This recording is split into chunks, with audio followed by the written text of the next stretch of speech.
I've heard in some articles I've read the discussion of something called disenfranchised grief, where, for instance, in normal grief, right? Someone dies, everyone kind of gets what that means, right? And where this disenfranchised grief is not everyone really understands that. And there's this variability, right? Because it's kind of going, I grieve, but I'm also supposed to be happy with that. And kind of, so can you two kind of talk about, right? Like thinking about that, knowing, okay, there's this kind of both, and I'm happy in some ways, but then I'm also really disappointed and sad in other ways because of that connection. So I think about that. And then I think about just the process of grief, right?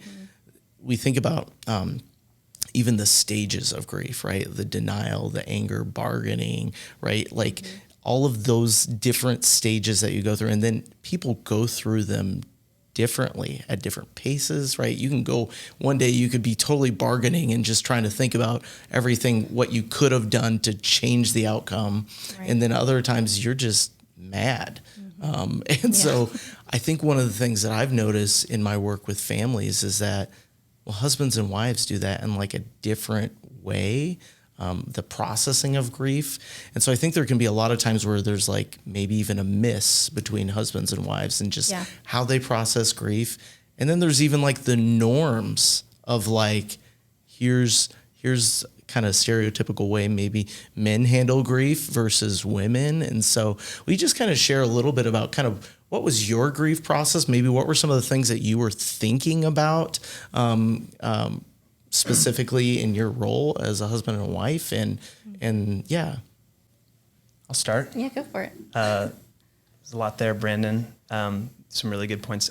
So one of the things in our grief counseling, which we might talk about a little bit later, but our counselor recommended that we read A Grief Observed by C.S. Lewis, and reading through that, I love C.S. Lewis, and I've never been so offended by what he's read, because he's such, I mean, there's so many powerful books that he's had and writings. And so there's specifically that was based on a death, like you just said. Yeah. And I used to describe it as that a couple months ago, right when it happened. It's like, yeah, it does feel like a death, because that relationship, while there's hope for maybe some sort of relationship in the future, or still knowing that they're there, like they were our only two kiddos. We don't have our own, anything like that. So my role as a father, there was a death there. Yeah. At least temporarily, at least presently. Yeah. So going through that book, there was parts where I was like, this isn't helpful at all. It's very different. And then finishing it did kind of come full circle. So I think that was really helpful in my processing to get to the final pages of that and kind of see where he ended and just applying what he said there.